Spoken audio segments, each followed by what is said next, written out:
Hello, friends. It is much later than usual for me, so I might try and keep it down a little bit. Believe it or not, I've spent like the last hour or so crying because I just watched Always and Forever, the To All the Boys I've Loved Before movie, final installment, clearly based on the book Always and Forever Lara Jean. So I had been waiting to watch the movie because I've read the book and knew that I would probably get a little sentimental about it. Also, I've had a really bad week at work, so I was like, perfect. I need a good cry anyway. And I know this movie will give me a lot of feels. So I actually watched P.S. I Still Love You and then Always and Forever right back to back because confession time, I never watched P.S. I Still Love You when it came out. I have watched To All the Boys I've Loved Before so many times, and I've clearly read the books, but and I know that I love John Ambrose, but like something about that movie, I just didn't go to right away. I think it's part of it is I have trouble with any kind of plot lines that kind of hint toward infidelity, and I know that it's much more complicated than that, especially in this series. But yeah, that's just something that, so I steered away from that for a little bit. I've also just been really bad about watching things, and I know that that seems odd because I've talked about Bridgerton multiple times, but yeah, I just have to be in the right mindset, and either I am or I'm not. So tonight I was, and I watched both movies, clearly to get to Always and Forever. So yeah, this is almost going to be just kind of an ode to Lara Jean, and I think that looking at both the book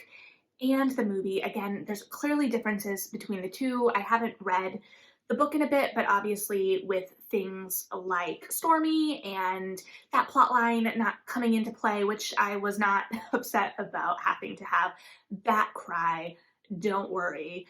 But there's just something so joyful about this series, and this is a kind of end for a generation because, young adult generations move very quickly because high school moves very quickly.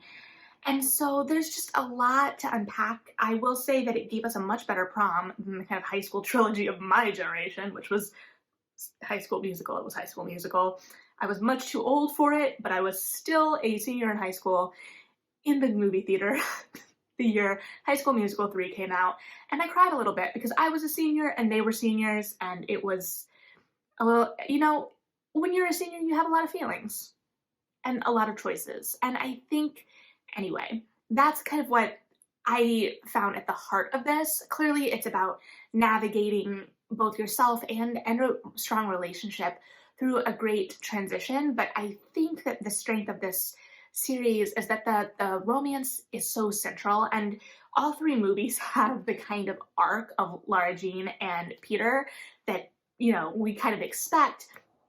But the center of Lara Jean is so strong, and she's such a good character.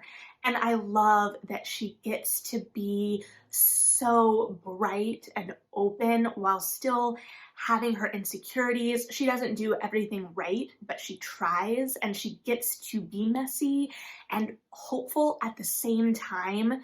She is just such a joy of a character. I love that these last two movies gave us more of her baking as her comfort and coping mechanism. I love that the palette of everything was just Lara Jean, right? And I think that it's just this really beautiful piece of work across the board, and one for being so central, I think, to the rom-com conversation, almost a revitalization of the teen rom-com, and that it is so authentic. It doesn't feel cynical, right? It's heart, it's on its sleeve. I also think that there is such a strength to this in that the everything is very rooted in real things, but it makes the heartbreak so tangible. Something both in the books and the movies that I was struck by was how strongly it made me feel as if these experiences were my own, even when Lara Jean was going through things I never went through. Let me get a little bit more personal and vulnerable in this to a certain extent, but as I have said before, I recently turned 30, and in the book, Lara Jean has this idea, and we see it in the movie, right, with the flashing forward to the Spice Girls of her picturing what her life is going to look like with Peter. And in the book, she has this idea of the far off old her at like 27, which when I read the book, I was just shy of. And I remember being a senior in high school. It feels like it was much closer to me than it is or was. And I had such an idea of what was going to happen, right? I thought that by 23, I would have things figured out because I was young and dumb. And I think there is this idea, right? So the way that these media hit, because I think like when the book came out, it's like, oh, we're getting another one. Like the story was finished. Lara Jean's story and Peter's story was finished. But the way that the story continues in this installment just feels so authentic. And one of the things I loved about P.S. I Love You were the friendships. And I think that like the scene between Lara Jean and Jen in the treehouse, like that's I think the scene that got me the most in that movie, because I think that that's something that the books focused on a little bit more, was the breakdown of that friendship and what that meant. And there's just an authenticity to these stories, and it never belittles them or makes it feel like, oh, of course. Like it feels so true and strong and recognizes that those are big moments in young people's lives and that it continues. Like, because clearly it's still resonating. And part of me is like, should this still be resonating? And I think that like it just shows that it's a good piece of work, right? So I think that the way that that friendship arc for Jen and Lara Jean worked across the whole series, like there's these little things that on the front, on the tin, we see Peter and Lara Jean, but when we start looking underneath, really seeing the way that it explores and portrays high school life and how those transitions happen, because I think that one of the things that this movie and the book does really well in terms of Lara Jean's far off imagined 27-year-old version of herself is this idea that when you're a teen, when you're a senior, the world feels open to you. And also there is a kind of paralyzing fear in just the sheer amount of possibility. And we see that with Lara Jean with her acceptances and rejections. And that Stanford rejection, both in the book and in the movies, just really got me. I remember I only applied to one school. There were a lot of factors that went into that, and it was a state school. So I was pretty confident I was going to get in. But I know how much I wanted that. That idea that you're building and pinning all of your hopes and dreams on this thing, I can relate to. And the idea of not getting that, even though it's something I didn't experience, breaks my heart. Like I've become very aware of how invested I get in college, like acceptance plot lines in young adult literature without realizing it. Like this book, You Should See Me in a Crown and Charming as a Verb all have school acceptance plot lines, and I'm just way invested. Anyway, but this idea of your whole future being ahead of you and all of these possibilities, but with having to choose something, it closes all these other doors. So while there's this bright hope, there's the beginnings and the endings constantly at this time. Maybe I'm just in my feelings a little bit too much. Maybe I'm just being too nostalgic.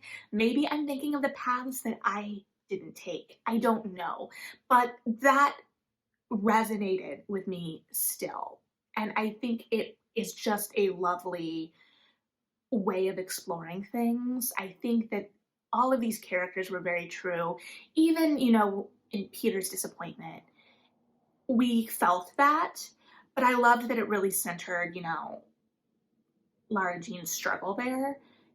while still giving us him, like, understanding why he reacted the way he did, and watching him always strive to react in the way that he should or is supposed to. And I pulled the reviews that I wrote of these two books when I read them, because they're the two movies I watched and I didn't write a review of the first one. But one of the things, especially in the second one, that I talked about was just the way that these high school characters are crafted and how realistic they feel. They're not always making great choices, but they always feel like true choices. And in the books particularly, in the movies, I think it's a little bit more clear that, Lara Jean and Peter is the thing. John Ambrose, there's a strong John Ambrose camp, and I don't know exactly where I fall, which I talked about in the review too, is that I felt like with these, I was always rooting for Lara Jean rather than Lara Jean plus one. Because there's always, especially, in contemporary romance, because this is a contemporary young adult romance, you want the two that you want to end up together. And in these books, I was like, well, I like Peter, fine. And Peter also felt like a very, very much, a teen jock. Like, I got him. I felt like I went to school with him. And so it all just felt familiar in a really comforting way, but also in a slightly heartbreaking way, because I'm older now. I'm not going to say I'm old, because I'm not, but in comparison, yeah, it reminds me of the time when I graduated, right after I graduated college, and I'd come back from an apprenticeship. I was substitute teaching. And at the time, my mom was still teaching in the same school, and it was a middle school, and I was subbing. And I expressed to my mom that I was a little worried about commanding the classroom, or being able to command the classroom, because of my age, and would people listen to me, basically. And she was like, "You're old to them." And that was at 23. So when I thought everything would be figured out, right? So it was interesting, because when the second movie started, I just immediately started to grin. I just felt myself smiling, and I'd had a really bad day. Like, I was just in a bad mood. I was in a bad mood. I knew I was in a bad mood.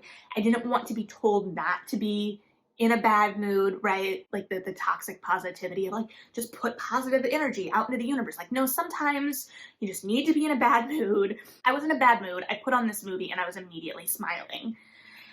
And then eventually, or too soon, I was crying as well. And I felt there was a beautiful catharsis in it, because it was something so sweet. And I did have moments, like I said, where I was kind of like, is this too much? Am I too much right now?